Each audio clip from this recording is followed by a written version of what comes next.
Become Harkon's greatest weapon with the Dune Part 2 Tracer Pack Feyd-Rautha Operator Pack. This bundle includes the Feyd-Rautha Operator skin as well as the Feyd Frenzy finishing move. You also include the Harkonian Terror Polymet 762 light machine gun, the Face of Fear WSP Swarm submachine gun, and the Feyd's Blade Gutter Knife blueprints. You get the Champion of Cruelty calling card and the Harkonian Glow Globe weapon charm, and finishing it off with the House of Harkon animated emblem. Our bullet weapon blueprints in this bundle come with the same spice tracer / impacts as our previous two Dune weapons, so we're not going to cover that in great detail, but here they are to show you real quick. With all that being said, let's purchase this bundle and go check it out. Feyd-Rautha Operator skin looks like he is here to absolutely mess you up. I love the little armor he's got going on here protecting his spine. The whole suit has a very nice combat vibe to it. The shoulder pads, the chest armor, the we got knee padding coming down here. The padding on the ankles is a nice touch as well. I think this skin looks absolutely phenomenal and intimidating as all hell. And here's our first look at our new finishing move, first on a standing operator. Next up on a proned operator.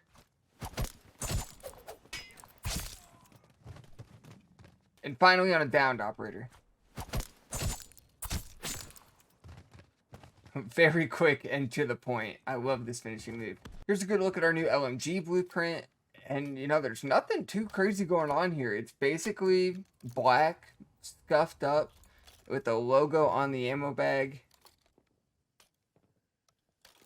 And, it's just basic. Basic isn't always bad, but for our third Dune bundle, we're going with basic. Here's a quick look at its tracers. An impact.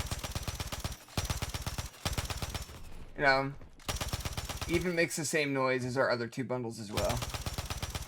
Moving over to our WSP blueprint.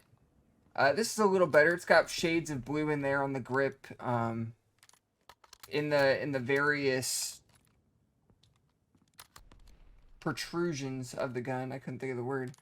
And you even get an aftermarket part for the sight. So that's not too bad. For those who don't know, this sight right here, it does double as a laser. The laser is attached to the sight and not an extra attachment. There you get to cover 2 attachment slots for 1. Yeah, nothing too crazy going on here. And next, here's the gutter knife blueprint for this bundle. And it's just a nice bone white version of the gutter knife. I have a feeling camos might look really good on this thing. At least I'm hoping. I'm a sucker for good camo coverage on a melee blueprint. No tracers with this. We haven't had tracers on a melee since I want to say the 8-bit Kodachis in 2019.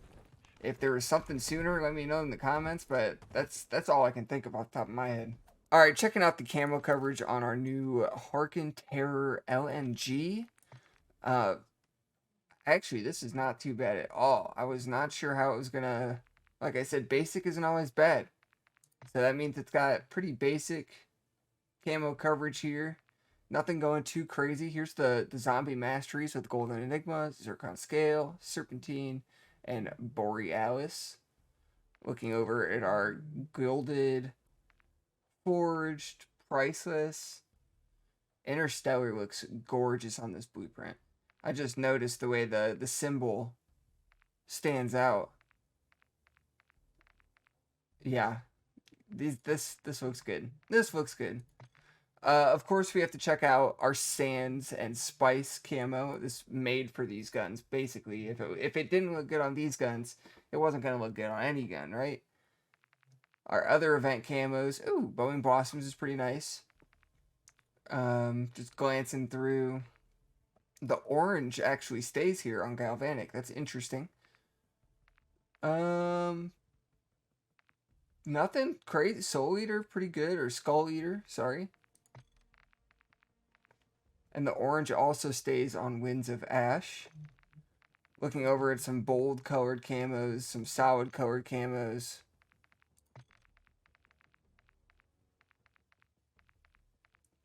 Yeah, this gun's not too bad at all. When we start removing attachments, this is what you're going to be ending up with. It's only 3 attachments on the gun, but you do lose the barrel, which does cover a big portion. Besides that, everything else is relatively the same. Of course, you'll lose the mag detail if you switch your mag. You'll lose the stock detail if you switch your stock. That's a given. Everything else, I mean, basically here, that'll all stay no matter what you put on it. Except maybe... Nope, conversion kit. That will change your whole day.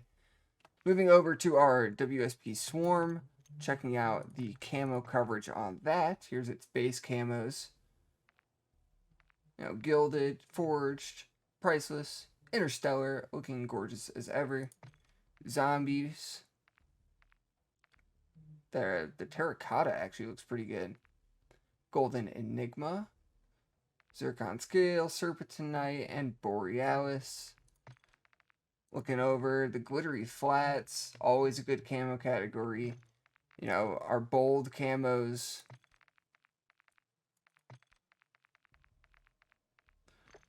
Our solid camos. And our event camos. Of course, we got to take a look at Sands and Spices. You know, this event is just now ending. Most people probably didn't care about getting this camo, even after seeing it's animated. But on some guns, it actually does look pretty darn good. Particularly these bundle weapons, which they kind of go hand in hand together. Moving over to what the gun looks like without attachments on it. You lose your barrel, your underbarrel, your ammunition won't do anything, take off your sight, and you lose your stock. So the meat and potatoes of the gun stays exactly the same. The only thing that's going to mess with that, I would say, might be the conversion kit, but it really doesn't. So most of the time, what you see is what you're going to get with this gun. Last but not least, we have our gutter knife blueprint. If we can take a look at camo coverage on this thing. It's pretty similar to the basic gutter knife, I think. I think Interstellar actually looks really, really good on it. Might be my favorite on the gutter knife so far. But on your bold camos, the white handle stays and the gray at the bottom stays. Same for your solid colors. You get that solid metal and the handle at the bottom that still stay. And in the event camos, everything gets covered, which is gorgeous. You want to see everything get covered. Galvanic, for an event camo, it doesn't have coverage like one. Sands and Spice, Soul Eater, our soft target, the boys. Lots of good camos on this. Actually, Winds of Ash, I'm kind of digging this. Just a touch. I'm digging it just a touch. Unfortunately, for some reason, the Harkonian Glow Globe charm isn't able to be equipped. It just kind of kicks out. I don't know if it's a bug just for me or a bug with the charm itself, but this is what it looks like sitting on your gun. And, you know, without being able to equip it, we don't know if it'll actually glow, as the name suggests. So, this is how that looks. And here's a good in-game look at our brand new animated emblem and calling card. The Dune emblems and calling cards have been really sick. These are some of our best bundle, you know, calling cards and emblem quality we've had in a game in a while, especially this early into a game. So it's not just the Dune bundles, but other bundles, their emblems and calling cards have been top tier compared to how Season 1s have gone in prior games. And I hope they keep improving on those, especially with the calling card locker in your showcase where you can show off 3 extra calling cards. So I want to see some cool calling cards to put in my locker. That's basically it. This has been a review of Dune Part 2 Feyd-Rautha Tracer Pack / Operator Bundle. If you enjoyed the video, make sure you like, subscribe for more. We are going to continue to do every bundle review we can in this game. So if you want to check out the bundles before you buy it, make sure you really want it or really don't want it. Come here, see if we got it up yet.